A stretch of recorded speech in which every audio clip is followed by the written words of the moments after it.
ٹھیک ہے. اچھا مفتی صاحب اگلا سوال یہ ہے کہ کہتے ہیں جمعے کے دن سورہ کہف آدھی پڑھی جا سکتی ہے کیا؟ جی، جمعۃ المبارک والے دن سورہ کہف پڑھنا اس کی مختلف احادیث کے اندر مختلف حیثیت سے یہ ثابت ہے جی. اور یہ سورۃ الکہف جو ہے اتنی خوبصورت صورت ہے.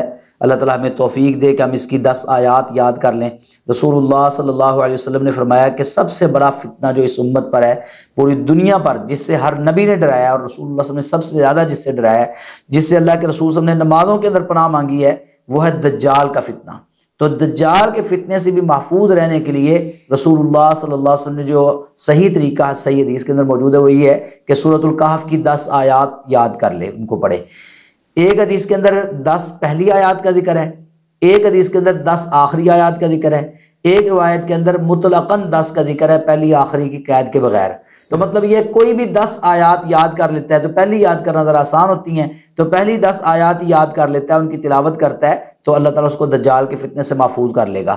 اب یہ اس کی اتنی اہمیت ہے سورت کی، تو جمعہ والے دن الحمدللہ ہم پڑھتے ہیں اور یہ نور ہے پڑھنے والوں کے لیے.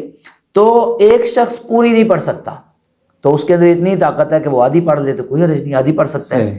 آدھی سے بھی آدھی پڑھ لیں، 2 4 10 آیتیں ہی پڑھ لیں چلیں، ٹھیک ہے نا. یعنی کہ جو سورۃ الکہف پڑھنے کی فضیلت ہے، بہرحال اس میں آگے اگر ہم تفصیل سے بات کریں گے تو بعض علماء نے ان روایات کو ضعیف بھی قرار دیا ہوا ہے، ٹھیک ہے. تو لیکن اگر صحیح حدیث سے وہ فضیلت جمعہ والے دن پڑھنے کی ثابت ہو بھی جاتی ہے تو یہ ضروری نہیں ہوتا کہ وہ پھر پوری پڑھی جائے. جتنی آپ آسانی کے ساتھ پڑھ سکتے ہیں اتنی پڑھ لیں، اس میں کوئی حرج کی بات نہیں ہے. یعنی وہ کہتے ہیں نا، نہ پہنچنے سے دیر سے پہنچنا بہتر ہے، کچھ بھی نہ پڑھنے سے کچھ پڑھنا بہتر ہے. کوئی 10 آیتیں پڑھ لے، کوئی حرج نہیں انشاءاللہ. جی ٹھیک.